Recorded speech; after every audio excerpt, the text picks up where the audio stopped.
مجھے اسٹیبلشمنٹ کی پالیسی سے بنیادی اختلاف ہے ہمیشہ سے، اس زمانے سے جس زمانے میں آج جو جماعت اس وقت مظلوم ہے یہ ان کے ساتھ مل کے باقیوں پہ ظلم کر رہی تھی. میں اس زمانے میں بھی کہتا تھا کہ ان کو پولیٹیکل لینڈسکیپ سے الگ ہو جانا چاہیے، لیکن یہ ان کا کریڈٹ ہے کہ 2016 میں 29 فروری کو انہوں نے ممتاز قادری کی پھانسی کو ایگزیکیوٹ کیا اور دن ایسا چوز کیا کہ 4 سال کے بعد برسی آئے، کیونکہ 29 فروری 4 سال بعد آتا ہے. ویسے فروری 28 کا ہوتا ہے. یہ جان بوجھ کے انہوں نے 29 فروری کی ڈیٹ رکھی تھی 2016 میں، ورنہ ہر سال وہاں برسی ہونی تھی.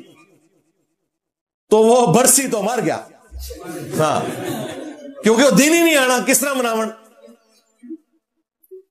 اگر اس وقت یہ دلیری نہ دکھاتے، اس وقت کے پرائم منسٹر، آرمی چیف یا چیف جسٹس، تو یہ جو آپ کو آج واقعات نظر آ رہے ہیں نا، ان کی تعداد سینکڑوں میں ہو جاتی ڈیلی بیس کے اوپر. ظاہر ہے 25 کروڑ آبادی کا ایٹم بم ہے، اس میں یہ واقعات بہت تھوڑے ہیں اس حوالے سے دیکھا جائے تو. لیکن اس حوالے سے قانون سازی بھی کوئی ہونی چاہیے بھائی. آج کل آپ کو پتا ہے ہماری اسٹیبلشمنٹ اور پولیٹیکل گورنمنٹ مل کے نا آئین میں 20ویں ترمیم کرنے جا رہے ہیں. تو میں ریکویسٹ کروں گا کہ اس امت کے اوپر رحم کھائیں.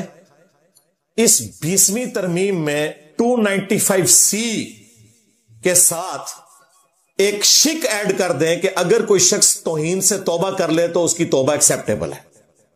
ورنہ یہ 295C جب اس طریقے سے رہے گی بغیر اس کی تفصیلات کے تو اس کو لوگ مس یوز کرتے رہیں گے. کوئی حرج نہیں ہے اور کسی سے پوچھنے کی ضرورت نہیں، چپ کر کے ڈالیں بیچ میں. کوئی شک میں تبدیل کرنے کا نہیں کہہ رہا، وہ اپنی جگہ رہے، لیکن ساتھ ایڈ کر دیں کہ اگر کوئی شخص توبہ کر لے گا تو اس کی توبہ ایکسیپٹیبل ہے. اور اس کے لیے میں نے 4 سٹیپ بتائے تھے کہ اگر کسی پہ توہین مذہب کا الزام لگے، پہلے نمبر پہ آپ شواہد اکٹھے کریں. ہو سکتا ہے AI سے بنی ہوئی کوئی ویڈیو نہ ہو یا گواہ جھوٹے ہوں، اور جب بالکل یقین ہو جائے کہ یہ ایسا ہی ہے، توہین مذہب ہوئی ہے، تو دوسرے سٹیپ میں ایک میڈیکل بورڈ ہو، یہ ڈیسائیڈ کرے کہ جس شخص نے توہین کیا اس کا ذہنی توازن بھی ٹھیک ہے کہ نہیں. یہ مجذوب تو نہیں ہے، کلندر تو نہیں ہے، ہاں ہوش و واس میں ہے نا. اچھا اینا دے کام پاون چشتی رسول اللہ تے کہندے نے وہ حال میں تھے. ہائے ہائے، تواڈے حال ہی چوندے نے، دوسرے نو بے حال کیتے ہیں تسی. تو چیک کریں وہ مجذوب تو نہیں، کہیں کلندر تو نہیں ہے، ادھا کلندر ہے یا پورا. اور اگر ثابت ہو جائے کہ پاگل نہیں ہے، بیسیکلی تو پاگل کو یہ انہوں نے نام رکھے ہوئے نا، پاگل نہیں ہے، پھر تیسرے سٹیپ میں علماء کے پینل کے سامنے اس بندے کو پیش کیا جائے گا تیرا دماغ بھی ٹھیک ہے، یہ تو جو بھونک رہا ہے تجھے پتا ہے یہ کتنا بڑا جرم ہے، توبہ کر، ادروائز چوتھے سٹیپ میں تیرے اوپر جوڈیشری میں مقدمہ چلا کے سزا نافذ ہو جائے گی. تو میرا خیال ہے کوئی زیادہ سے زیادہ بھی ڈھیٹ ہوا نا تیسرے سٹیپ میں توبہ کر ہی لے گا، چوتھے سٹیپ تک جانے ہی کسی نے نہیں. لیکن یہ تو پہلا سٹیپ بھی نہیں طے ہوتا. یہ 4 سٹیپ بھی 295C کے انڈر، چاہے آپ زمیمے کے طور پر، انیکشر کے طور پر لگائیں، یہ ہونا چاہیے. ادروائز یہ جو 20ویں ترمیم کر رہے ہیں اس کا آپ کو کوئی فائدہ ہوگا یا آپ کے گمان میں پاکستان کو کوئی فائدہ ہوگا، لیکن اگر پاکستان کو کوئی فائدہ ملنا ہے تو یہ ہے کہ یہ 20ویں آئینی ترمیم کے اندر میں ریکویسٹ کروں گا پرائم منسٹر سے بھی اور آرمی چیف سے بھی، اپنی اسٹیبلشمنٹ سے، کہ خدا کے لیے یہ ہمارے ہاتھ دیکھیں، 295C کے ساتھ یہ توبہ والی شک ایڈ کریں. قرآن میں تو اللہ تعالیٰ نے اس کائنات کے 3 بڑے گناہ گنوائے ہیں. سورۃ الفرقان، سورت نمبر 25، آیت نمبر 68 سے 70. نمبر 1 شرک، جو کائنات کا سب سے بڑا گناہ ہے. نمبر 2 قتل ناحق، جو اس کائنات میں حقوق العباد میں سب سے بڑا گناہ ہے. اور نمبر 3 بدکاری.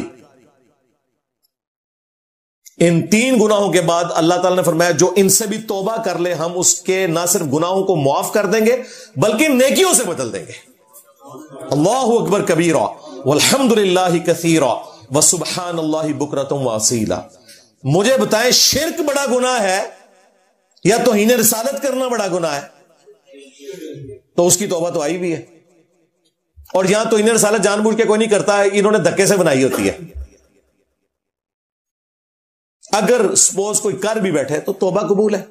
جامعہ ترمذی میں حدیث ہے موت کے غرغرے سے پہلے پہلے توبہ قبول ہے. تو میں یہ سمجھتا ہوں کہ بڑا اچھا موقع ہے.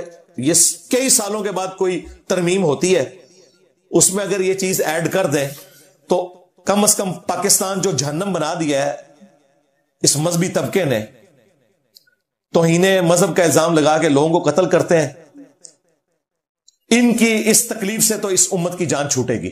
ہمیں یقین کریں, رفع الیدین کرتے ہوئے کسی ہندو سے ڈر نہیں لگتا, کسی عیسائی سے ڈر نہیں لگتا, کسی کرسچن سے ڈر نہیں لگتا, مسلمان سے ڈر لگتا ہے. اس مسلمان سے کہ جس کی نماز قادیانیوں والی ہے. ہاں جی, حنفی بریلوی, حنفی دیوبندی, حنفی قادیانی. قادیانی بغیر رفع الیدین کے نماز پڑھتے ہیں کیونکہ وہ حنفی ہیں. ہم رفع الیدین سے نماز پڑھتے ہیں کیونکہ ہم محمدی ہیں صلی اللہ علیہ وآلہ وسلم. ہم اس طریقے پہ نماز پڑھ رہے ہیں جو بخاری مسلم میں لکھا ہوا ہے, اور تم اس طریقے پہ نماز پڑھ رہے ہو جو قادیانیوں والا طریقہ ہے. اور اس سے بڑی بات تمہارے لیے کہ تمہارے عبد القادر جیلانی جن کے نام کے اوپر تم 11ویں کھاتے ہو,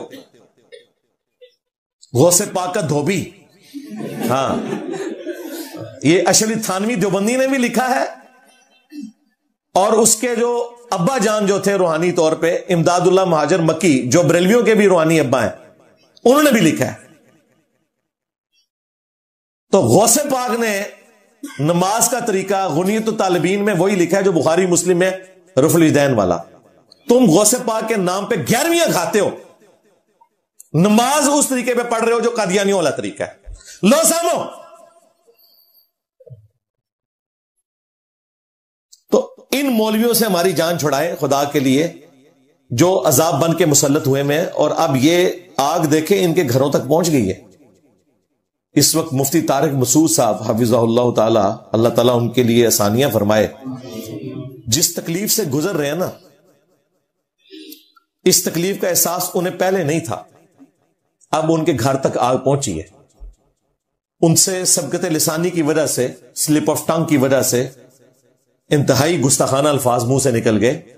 گستاخی نہیں کی, گستاخانہ الفاظ نکل گئے, اور ظاہر ہے جب نکلے ہیں تو وہ گستاخانہ ہے. اس کو تو ہم یہ نہیں کہہ سکتے جس طرح وہ ابھی تک باطل تعویلات کر رہے ہیں کہ یہ میری غلطی ہے, گستاخی نہیں ہے. بھائی گستاخی تو ہے, چھوڑے ہی کچھ نہیں تم نے بھائی. نہ اللہ کو چھوڑا, نہ رسول کو چھوڑا, نہ صحابہ کو چھوڑا, نہ قرآن کو چھوڑا. تو میں کیا ضرورت تھی اتنے بڑا فلاسفر بننے کی؟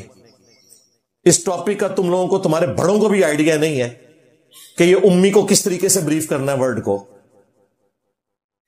پھر تم جاپان کے ڈاکٹروں کے ساتھ نبی الاسلام کا کمپیریزن ایک غلط طریقے سے کروا رہے ہو.